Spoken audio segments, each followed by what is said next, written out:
नमस्कार, आप देख रहे हैं मतंग न्यूज। तो आइए इस खास प्रोग्राम में आपकी खास मुलाकात के साथ आपको गांव शहर से लेकर हर क्षेत्र की समस्याओं, वहां के विकास कार्यों को लेकर रखते हैं अपडेट। तो चलिए आज हम आपको रूबरू कराएंगे एक खास खबर से। आजमगढ़ के लालगंज में एक निजी कार्यक्रम में शनिवार को दिन में पहुंचे सभा मुख्य अखिलेश यादव ने कोलकाता डॉक्टर के मर्डर के मामले में पश्चिम बंगाल से ममता बनर्जी का बचाव करते हुए कहा कि वो खुद महिला है, महिला का दुख दर्द समझती है। सीबीआई या जो संस्था जांच कराने का मामला है उन्होंने करवाया। वही दूसरी तरफ बीजेपी पर हमला बोलते हुए अखिलेश यादव ने कहा कि बीजेपी इस मामले में राजनीति कर रही है तो उसको नहीं करना चाहिए। इस घटना को लेकर डॉक्टर आंदोलन कर रहे हैं लेकिन भाजपा राजनीति कर रही है। भाई उन्होंने मामलों को यूपी में हुई घटनाओं से जोड़ते हुए कहा कि सोनभद्र में बेटी के साथ जो हुआ, लखनऊ में दलित महिला ने सीएम कार्यालय में आत्मदाह कर लिया, इस पर बीजेपी लोग नहीं बोल रहे। पत्रकार अगर आवाज़ उठाता है तो उस पर मुकदमा दर्ज कर दिया जाता है, जेल भेज दिया जाता है। वहीं दूसरी ओर 69,000 शिक्षकों की भर्ती के मामले में कोर्ट पर फैसले को लेकर उन्होंने कहा कि अब सरकार पीड़ित बच्चों की सुधि लेगी, बच्चों को न्याय मिलेगा। सरकार ने जो भेदभाव किया उसमें सुधार किया जाएगा। कहा कि इससे पूर्व इतना बड़ा आंदोलन उन्होंने कभी नहीं देखा। चाहो त्योहार या आम दिन, पीड़ित बच्चे लगातार आंदोलन कर रहे, अलग अलग प्रतिमंडल बनाकर लोगों से मिले, यहाँ तक कि खुद उनसे मिले, अब जाकर उनको न्याय मिला है। वही तमाम समस्याओं को लेकर उन्होंने कहा कि इंडिया की सरकार बनेगी तभी समस्या का हल होगा। आजमगढ़ के मामले में उन्होंने दावा किया कि लखनऊ से ज़्यादा विकास यहाँ किया जाएगा। सड़क, बिजली, पानी, मेडिकल की सुविधा बढ़ाई जाएगी। जो मेडिकल कॉलेज यहाँ बना है वह सुविधा बढ़ाई जाएगी। वर्तमान में सरकार इस मामले पर ध्यान नहीं दे रही है। प्रदेश में कई अस्पताल अब तो खंडर हो रहे हैं क्योंकि वहाँ पर डॉक्टर नहीं पहुँच रहे हैं। 14 अगस्त को आजमगढ़ के नेहरू हॉल में सपा विधायक नफीस अहमद और एक सपा कार्यकर्ता के बीच हुए विवाद पर कुछ सवाल पर अखिलेश यादव ने पहले मजाक के अंदाज में कहा कि यह सवाल स्वास्थ्य से जुड़ा नहीं है। इसके बाद में अगर आपने ये सवाल पूछा तो अच्छा किया है, यह हमारे पीड़ित परिवार का मसला है, घर बैठकर हम इस लोग ठीक कर लेंगे।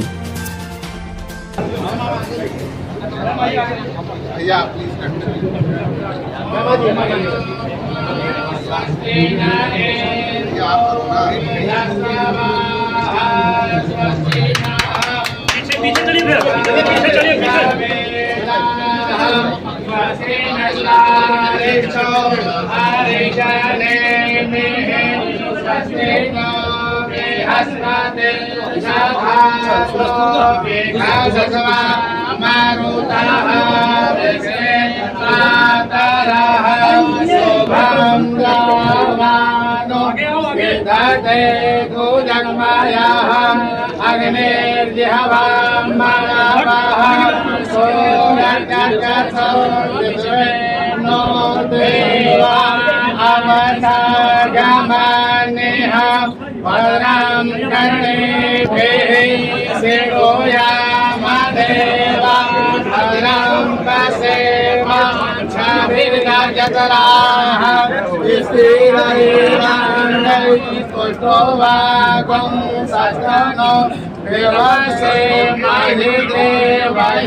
अरे इसके साइड का भाई कटेगा ना, ये पीछे जाओ आप लोग।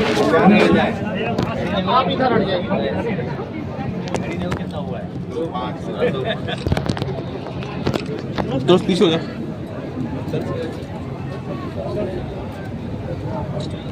भैया धक्का मत दीजिए, हाथ कर लीजिए भैया, इधर इधर इधर उतारना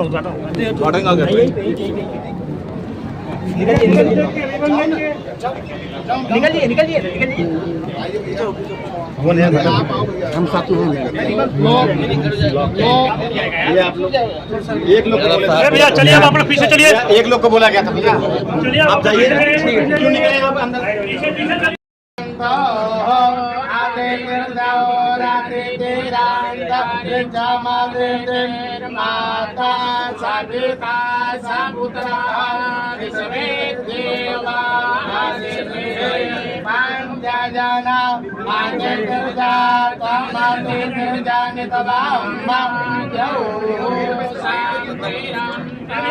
पीछे चलिए, पीछे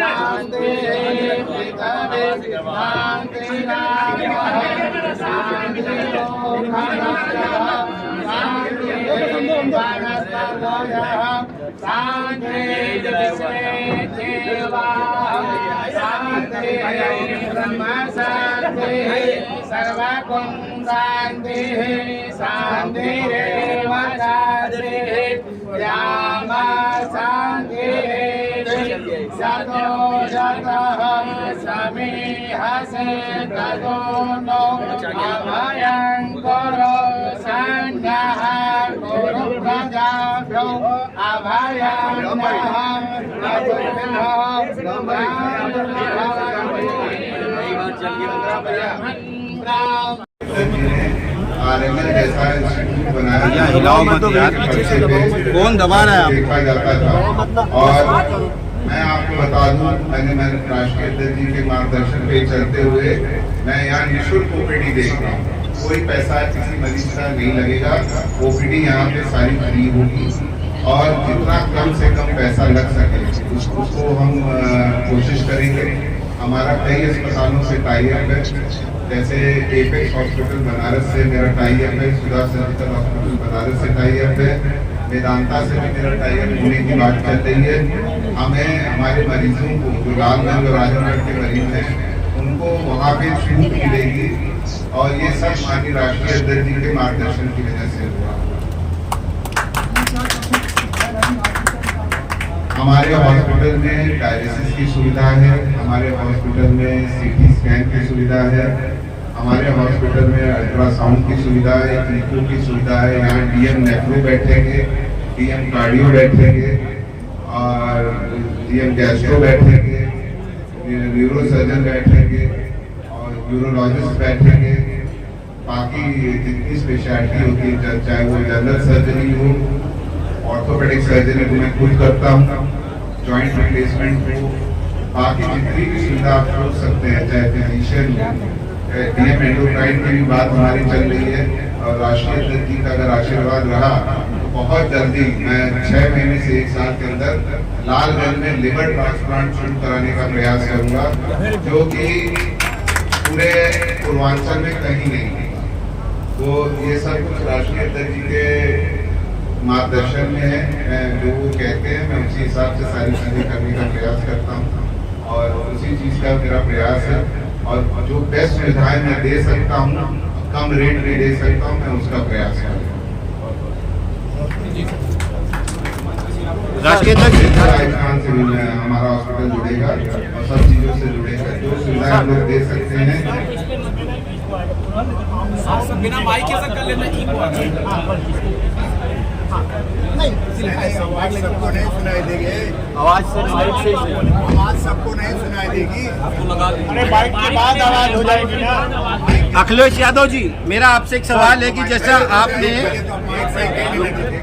माइक सही कर लेना। जब तक हमारे सवाल नहीं खत्म मैं जाऊँगा सर, मैं सबसे पहले डॉक्टर अभिषेक राय जी को और उनकी पूरी टीम और उनके परिवार के सदस्यों को बहुत बधाई देना चाहता हूँ कि उन्होंने अपने परिवार के दादाजी के नाम पर ये हॉस्पिटल शुरू कर रहे हैं, जहाँ गरीब को इलाज के लिए कई बार समय पर अस्पताल नहीं मिलता है और सही समय पर अगर इलाज मिल जाए तो गरीब को कहीं और दूसरे अस्पताल में नहीं जाना पड़ेगा। मैं अभिषेक राय जी को बधाई देता हूँ। इनके परिवार का योगदान, इनके दादाजी का, पिताजी का समाज के लिए और आसपास की जनता के लिए बहुत बड़ा योगदान रहा है। बहुत ही प्रतिष्ठित परिवार है और इस परिवार ने वर्षों यहाँ पर लोगों के बीच में रहकर के काम किया, सेवा की, मदद की है। आज उसी तरीके से ये काम को आगे बढ़ा रहे हैं। प्रोफेशनली डॉक्टर हैं, कम से कम हिम्मत जुटा रहे हैं एक अच्छा अस्पताल खोलने के। हालांकि ये जिम्मेदारी सरकारों की थी। जो हमारा कॉन्स्टिट्यूशन और संविधान कहता है, शिक्षा और स्वास्थ्य एक वेलफेयर स्टेट की प्राथमिकता होनी चाहिए। इधर सरकारों को जो काम करना चाहिए था वो नहीं किया और उसका परिणाम ये हुआ है कि प्राइवेट में अच्छे स्कूल भी बन रहे हैं, प्राइवेट में अपने संसाधन लगा करके अच्छा अस्पताल बनाने का प्रयास चल रहा है। और इस प्रयास, इस कोशिश के लिए मैं अभिषेक जी को और उनके पूरे परिवार से बहुत बधाई देता हूँ। हमारे साथ जो पार्टी के नेता हैं, दाईं तरफ करेरी मंत्री जी से लेकर के अभी जो हाल ही में चुनाव जीते हैं हमारे सांसद राजीव राय जी, ओम प्रकाश जी, आदरणीय बलराम यादव जी, दुर्गा प्रसाद यादव जी, जिला अध्यक्ष हमारे, और हमारे तमाम नेता और सांसद आजमगढ़, यहाँ सभी मौजूद हैं। आज जरूर इस अस्पताल का उद्घाटन हुआ है। मुझे पूरा भरोसा है कि डॉक्टर अभिषेक जी जो समाजवादी पार्टी के स्पोर्ट्स पर्सन की तरह पैनलिस्ट हैं, पैनल पे जाते हैं, कई चुनाव में अपनी पार्टी का पक्ष रखते हैं। आज जो ये शुरुआत लालगंज में कर रहे हैं, इससे बहुत बड़ी जनता को लाभ मिलेगा। समय पे इलाज मिलना ही सबसे बड़ी चुनौती है और मुझे उम्मीद है कि समय पर इलाज मिलने से न केवल जीवन बचता है बल्कि कई बार गरीब को अपना पूरा संसाधन लगाना पड़ता है, उससे भी बचने का काम है। सर, राष्ट्रीय अध्यक्ष जी, मेरा एक सवाल है आपसे कि जैसे आपकी पार्टी ने इस चुनाव में पीडीए का नारा दिया था, बुधवार के दिन आप ही की पार्टी के विधायक नफीस अहमद के साथ में आप ही के पार्टी के लोग अभद्रता करते हैं और जब पत्रकार उसको कवरेज करता है तो पत्रकार के साथ में हाथापाई होती है, उस पर आप क्या कहेंगे? मेरे पत्रकार साथी, हालांकि ये सवाल स्वास्थ्य से जुड़ा नहीं है, लेकिन उसके बावजूद अगर आपने ये सवाल पूछा है तो अच्छा किया आपने। ये हमारे पीडीए परिवार का मसला है, घर बैठ करके हम लोग ठीक कर लेंगे सर। और जो दोनों हैं, दोनों पीडीए हैं। अगर पीडीए का पीडीए से झगड़ा हुआ है तो हमारी जिम्मेदारी है, और मैं समझता हूँ नफीस अगर कहीं यहाँ दिखाई दे रहे होंगे, हाँ है नफीस, नहीं तो फिर तुम्हारे माध्यम से फिर न्यूज बन जाएगी। नफीस कहाँ है? चले गए? अभी तो कॉफी पी रहे थे हमारे साथ, बुला लो ने। तो ये हमारा अपना है और पीडीए की लड़ाई अभी खत्म नहीं हुई है। इस पीडीए में सब लोग हैं और हाल ही में मैं आपसे बातचीत कर रहा हूं, आपको याद होगा जिस तरीके से बच्चे लड़े थे अपनी नौकरी को लेकर के, जो हाल ही में हाई कोर्ट का फैसला आया। सोचो 69,000 अपने आरक्षण को लेकर के, अपने अधिकार को लेकर के कितना वो लड़े। उन्हें कई मौकों पर अपमानित होना पड़ा। उन्होंने अपने हक के लिए विधायक, सांसद, मंत्री, सड़क, विधानसभा, मुख्यमंत्री आवास, प्रमुख सचिव, डायरेक्टर, कोई ऐसी जगह नहीं छोड़ी जहां पर वो अपने हक के लिए न गए हों। जो नाइंसाफी हुई थी उनके साथ, जो उनके साथ भेदभाव हो रहा था, मैं उम्मीद करता हूं माननीय न्यायालय के बाद अब उन्हें उनका न्याय मिलेगा, उन्हें हक मिलेगा। और यही लड़ाई बड़ी थी पीडीए के लिए कि कुछ लोग सत्ता में बैठकर उनके हकों को छीन रहे हैं। हमें उम्मीद है पीडीए का परिवार और बड़ा होगा। हमारा लगातार प्रयास रहेगा कि पीडीए परिवार को बढ़ाएं। लेकिन पत्रकार के साथ सर, पत्रकार पे जो हमला हुआ उस पे क्या कहेंगे आप? लोग कहा था कि जो नई सूची बनेगी उसमें हमारी निगरानी कैसे रहेगी। कह रहे हैं? जो हमारे साथी पूछ रहे हैं, अगर एक एक करके पूछोगे तो सबका जवाब दे दूंगा मैं। लोकसभा चुनाव के बाद सर पूर्वांचल में पहली बार आपका आगमन है, पूर्वांचल ने झोली भरकर आपको सीट दी, तो पूर्वांचल की जनता के लिए क्या कहेंगे? मैं पूर्वांचल की जनता का बहुत आभार प्रकट करता हूँ, धन्यवाद देता हूँ। पूर्वांचल की जनता जहाँ राजनीतिक सूझबूझ के साथ फैसला उन्होंने लिया, वहीं पूर्वांचल की जनता से समाजवादियों का बहुत भावनात्मक रिश्ता रहा और आजमगढ़ से बेहद भावनात्मक रिश्ता समाजवादियों का हमेशा रहा है। हम पूर्वांचल की जनता को और खासकर पूरी उत्तर प्रदेश की जनता को भरोसा दिलाते हैं। जिस जिम्मेदारी के लिए आपने हमको चुन करके भेजा है, लोकसभा में बैठ करके खड़े होकर के आपके तमाम सवालों पर सरकार को घेरेंगे और आपको न्याय दिलाने का काम करेंगे। और आने वाले समय में जो 2027 का चुनाव होने जा रहा है, बीजेपी ऐसी घबराई हुई है कि उन्हें पता ही नहीं लग रहा है कि किस दिशा में जाएंगे। और इन परिणामों के आने के बाद समाजवादी लोग जितना जनता के बीच में रहेंगे उतना ही जनता का समर्थन आने वाले समय में मिलेगा। और हमें पूरा भरोसा है कि जो समाजवादियों की प्रोग्रेसिव पॉलिटिक्स रही है, जो समाजवादियों की पॉजिटिव पॉलिटिक्स है, जो समाजवादियों की खुशहाली की राजनीति है, जो समाजवादियों की भेदभाव मिटाने की राजनीति, जो विरासत में मिलाई खाई कैसे कम हो, अमीरी गरीबी की उस दिशा में लगातार काम करेंगे। और पूर्वांचल की जनता पहले जैसा आशीर्वाद फिर देगी समाजवादी में। अभी जब हाल ही में जब 5वें स्थान पे बताने वाली सरकार ने कहा कि अर्थव्यवस्था 5वें स्थान पर पहुंच गई है और 3रे स्थान पे ले जाने वाले हैं, इसका मतलब ये नहीं है कि हमारे किसानों की और नौजवानों की या व्यापारियों की आय बढ़ गई हो। अभी भी प्रति व्यक्ति आय नहीं बढ़ी है, वो आंकड़ों में तो दिखती है लेकिन सच्चाई में नहीं है वो। और दूसरा सुझाव हम लोगों ने दिया था यही पूर्वांचल एक्सप्रेस को लेकर के, अगर ये 25 किलोमीटर और जोड़ दें गाजीपुर के हमारे पखनपुरा गांव से और जो बक्सर से सड़क बनकर के आ रही है, तो भागलपुर से लेकर के सीधा दिल्ली तक आपको एक्सप्रेस भी मिल जाएगा।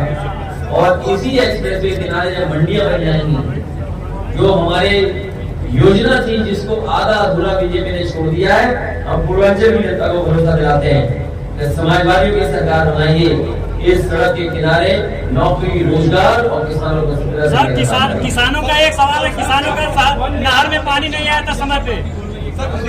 आपको तो समझ लेना चाहिए, जो लोग कह रहे हैं वन नेशन वन इलेक्शन, कई प्रदेशों का चुनाव नहीं करा पा रहे। और आप सच्चाई बता रहे, उत्तर प्रदेश की सरकार मुख्यमंत्री तो तैयार थे अभी से चुनाव में जाने के लिए, चुनाव नहीं घोषित हुआ तो वो जो तैयारी कर रहे थे ट्रांसफर कर सके। और सोचिए क्या ट्रांसफर कर रहे हैं, एमआई ढूंढ रहे हैं कि अगर उन्हें एमआई दिख जाए तो उसका ट्रांसफर कर दें। अरे यार क्या कर रहे हो भैया? पीडीए ने एमआई को हराया है। अब आप पूछोगे एमआई क्या है? सर दिल्ली वाले और लखनऊ वालों को हराया है पीडीए। और सोचिए आप, बगल में प्रधानमंत्री जी का क्षेत्र है बनारस, गंगा एक्सप्रेस वे चल रहा है मेरठ से प्रयागराज चला जा रहा है। और ये जो हमारा नोएडा से आगरा लखनऊ एक्सप्रेस वे से पूर्वांचल एक्सप्रेस चल रहा है, वो गाजीपुर होकर के बिहार चला जा रहा है। लेकिन अभी तक प्रधानमंत्री का क्षेत्र नहीं जुड़ा। बताइए आप खुद समझ सकते हो कि उनके अंदर भी तालमेल ठीक नहीं चल रहा है।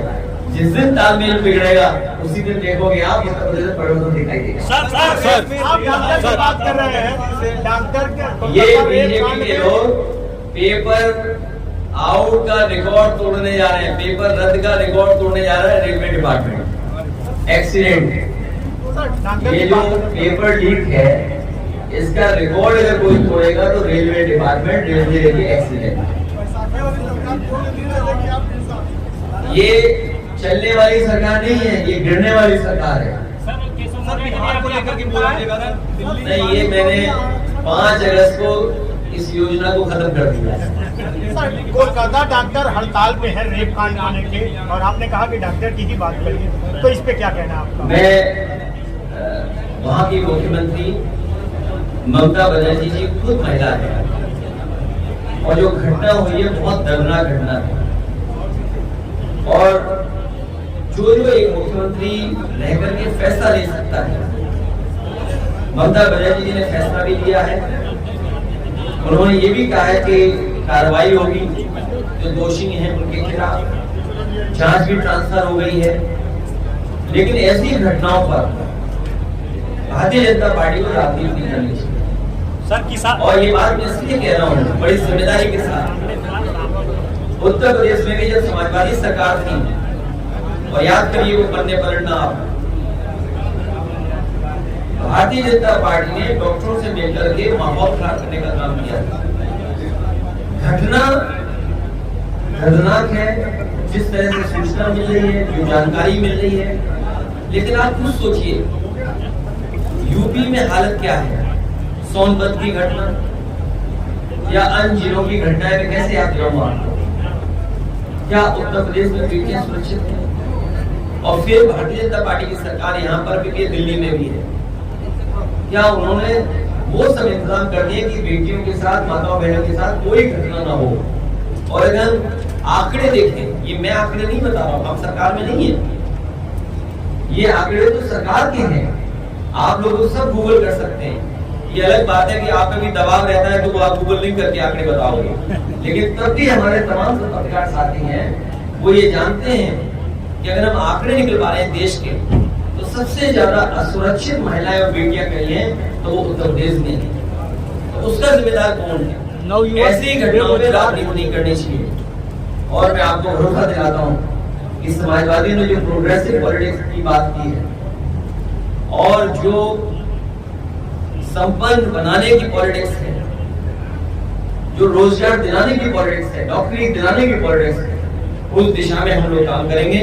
क्योंकि जब प्रधानमंत्री लाल किले से ये कहें, हालांकि वो आंकड़े गलत हैं उनके, लेकिन फिर भी अगर हम उनके आंकड़े वो मान लें, जो उन्होंने ये कहा कि आजादी के समय पर देश की आबादी 40 करोड़ थी और आज 140 करोड़ हो गई है, तो सोचिए हमारे आपके सामने चुनौतियां कितनी हैं और आगे आने वाली पीढ़ी के सामने हमें कैसा देश और कैसा समाज बनाना है, वो भी बड़ी चुनौती है। इसलिए बीजेपी ने जो बिगाड़ा है सब, उत्तर प्रदेश से लेकर के देश की अर्थव्यवस्था से लेकर के सब कुछ बिगाड़ दिया, उसको ठीक करने का मौका जनता देगी और 27 में जनता मौका देगी तो आप परिवर्तन देखने को मिलेगा। सर किसानों का एक सवाल है, ये कोई नई चीज नहीं है। आपने गंगा का पानी की सफाई के लिए कितना पैसा बह गया नमामि गंगा के नाम पर? वो तो एक पुल बहा है और एक पुल नहीं बहा बिहार में, कई पुल बहे हैं। अगर देश में सबसे ज्यादा पुल बहे होंगे तो शायद बिहार में बहे होंगे और उसका कारण कई कारण है। कई बार नदियां अपना रास्ता बदल देती हैं, क्योंकि ये बड़ा सवाल है। मान लीजिए पुल बनाया यहाँ, मैं एक खबर देख रहा था आपके किसी चैनल के माध्यम से चल रही थी कि जहाँ पुल है वहां पर नदी नहीं बह रही थी, नदी कहीं और बह रही थी। तो कई बार नदी किसी कारण, हमारे डेवलपमेंट के कारण या जल भराव के कारण रास्ता बदल देती है। तो जब रास्ता बदल देगी तो उसका जिम्मेदार कौन है? आप भी नदी के किनारे जो लोग रहते होंगे वो जानते होंगे, कभी नदी इधर बह रही है, कभी इधर बह रही है। लेकिन वो तो एक अलग सवाल है। उससे बड़ा सवाल ये है कि नमामि गंगा और माँ गंगा को सफाई के लिए जो हजारों करोड़ रुपए आए वो साफ हो गए, उसके बारे में क्या कहोगे आप?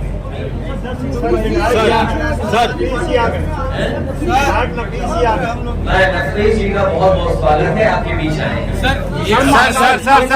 सर मेरा एक सवाल है आपसे कि यही खत्म हो जाए। सर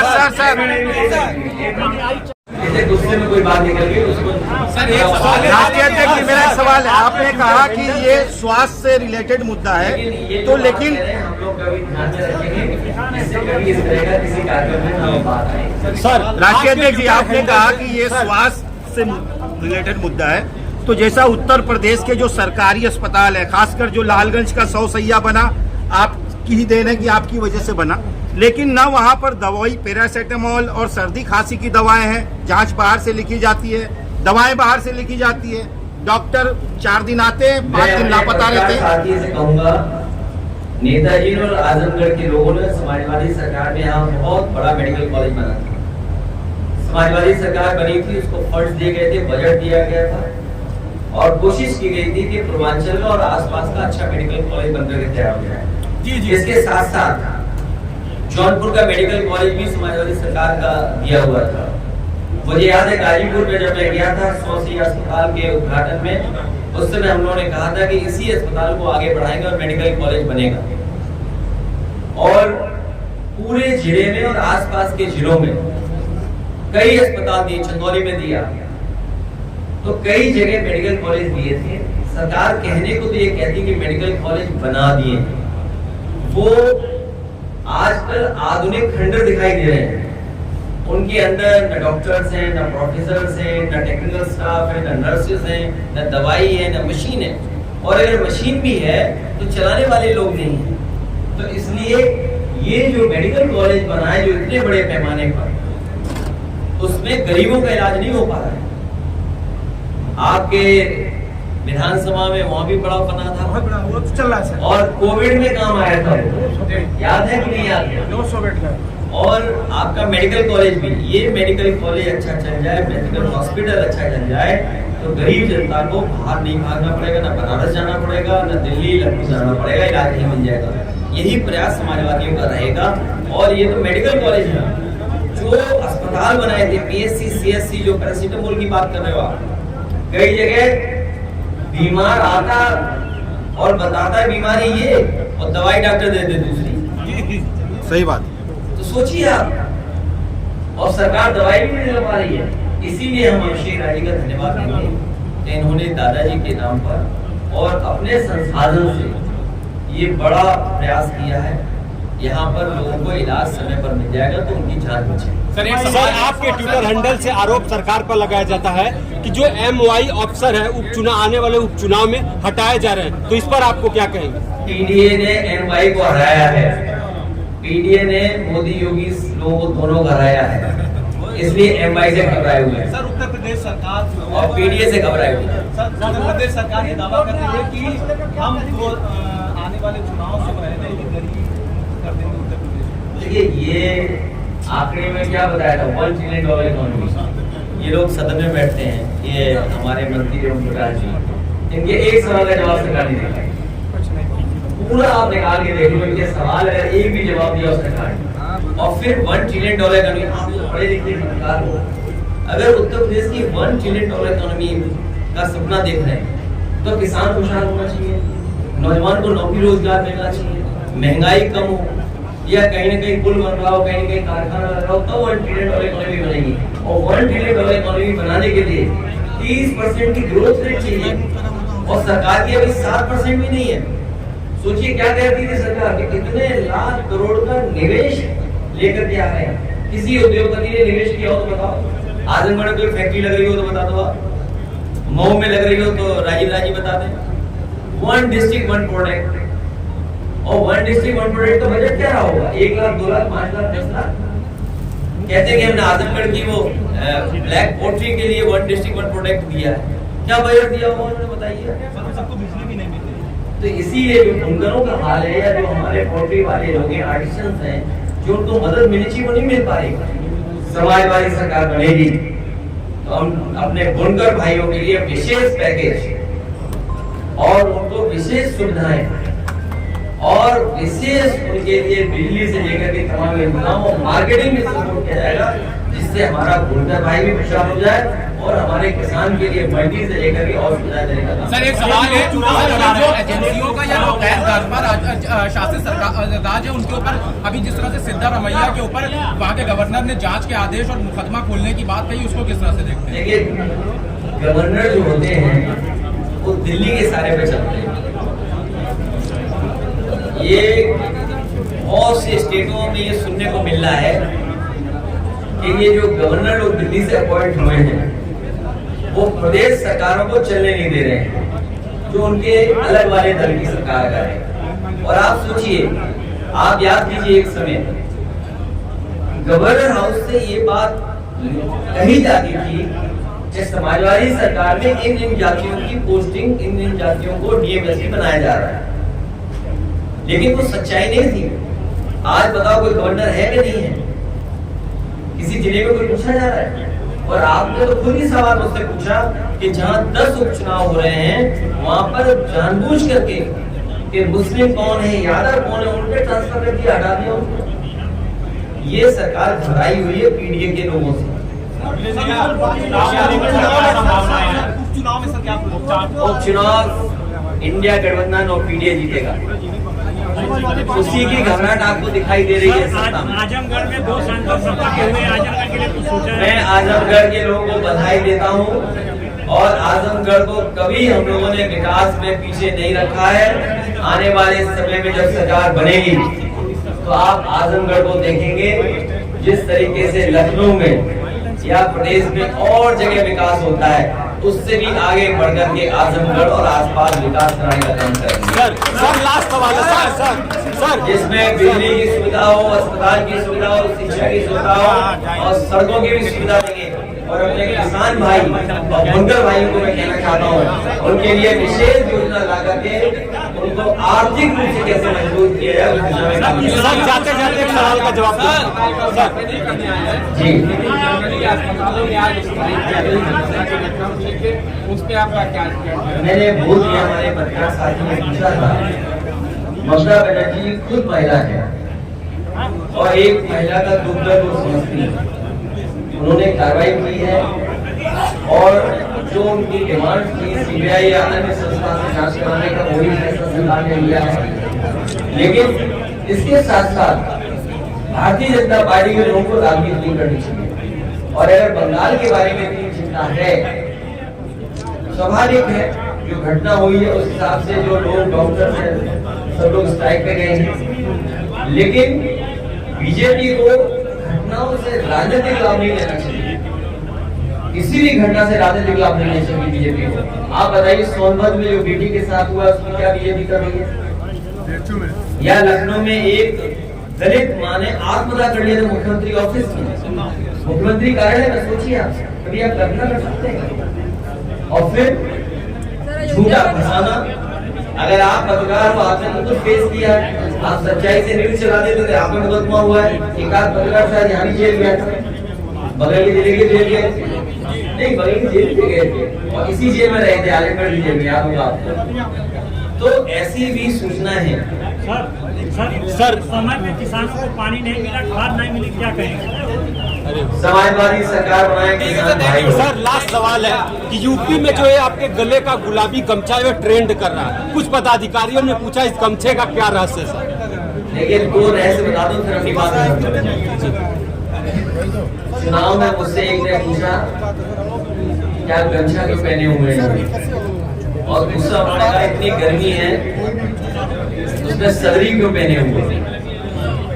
तो मैंने उन साथी से कहा कि कभी कूलर देखा है आपने? कूलर को देखते होंगे आप, एक जाली लगी रहती है उसमें पानी डाला जाता है और उसका पंखा चलता है तो ठंडी ठंडी हवा आती है। तो मैंने कहा चुनाव में जैसे ही मैं घर से निकलता हूँ हमारे पूरे कपड़े भीग जाते हैं, फिर पूरे चुनाव में जो हवा चलती है तो ठंडी ठंडी हवा खाता जाता है। और गमछे का राज ये है कि इसमें आशीर्वाद भी छिपा हुआ है। जी सर स्वामी का और स्वामी जी का बहुत से साधु संतों क्योंकि लाल रंग ही बहुत करीब है इसलिए आशीर्वाद है। और फिर ये कहीं न कहीं जुड़ाव पैदा करता है हमारे सीधे हमारे गांव गरीब लोगों से। और दूसरा इतनी गर्मी में चुनाव था, इतना धूल धक्कड़ चुनाव में था, तो जहां आशीर्वाद था वहां धूल धक्कड़ से और पसीने से बचने के लिए गमछा काम आ रहा है। एक सवाल, अब ये ड्रेस का हिस्सा हो गया। एक सवाल सर